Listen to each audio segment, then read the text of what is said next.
பெரிய வெற்றியை ஆயத்தப்படுத்தி இருக்கிறார். கர்த்தர் சொல்லுகிறார், அந்த இடத்திற்கு போகிறதற்கு முன்பாக இந்த இடத்துல நீ பரிசுத்தமா வாழணும், இந்த இடத்துல நீ சாட்சியா வாழணும், இந்த இடத்துல நீ அடிபணியணும், இந்த இடத்துல நீ சகித்துக்கொள், இந்த இடத்துல நீ பொறுமையாயிரு.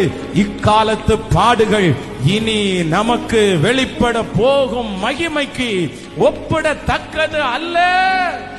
நம்புறவங்க கரங்களை மேல தட்டி, இக்காலத்து பாடுகள் இனி நமக்கு வெளிப்பட போகும் மகிமைக்கு ஒப்பிடத்தக்கது அல்ல. ஹல்லேலூயா.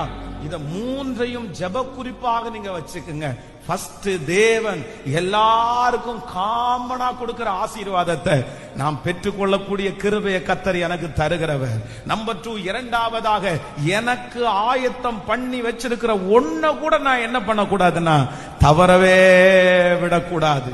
ஹல்லேலூயா. ஆண்டவர் நமக்கான ஆசீர்வாதத்தை ஆயத்தம் பண்ணி வச்சிட்டு நம்மளை நடத்துற பாதை எப்படிப்பட்ட பாதைனா, கடினமான பாதையில தான் ஆண்டவர் நடத்துவாரு, கஷ்டமான பாதையில தான் நடத்துவாரு.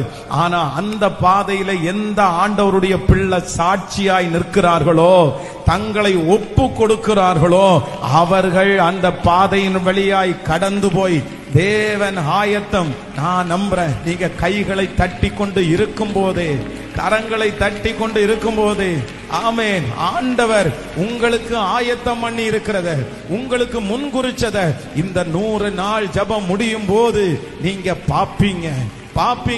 யோசேப்புக்கு கர்த்தர் ஆயத்தம் பண்ணி வச்சிருந்தது தன்னுடைய குடும்பத்தில் இருக்கிற எல்லாரை காட்டிலும் பெரிய ஆசீர்வாதம். கைய மேல உயர்த்தி நான் நம்புற ஆண்டவரே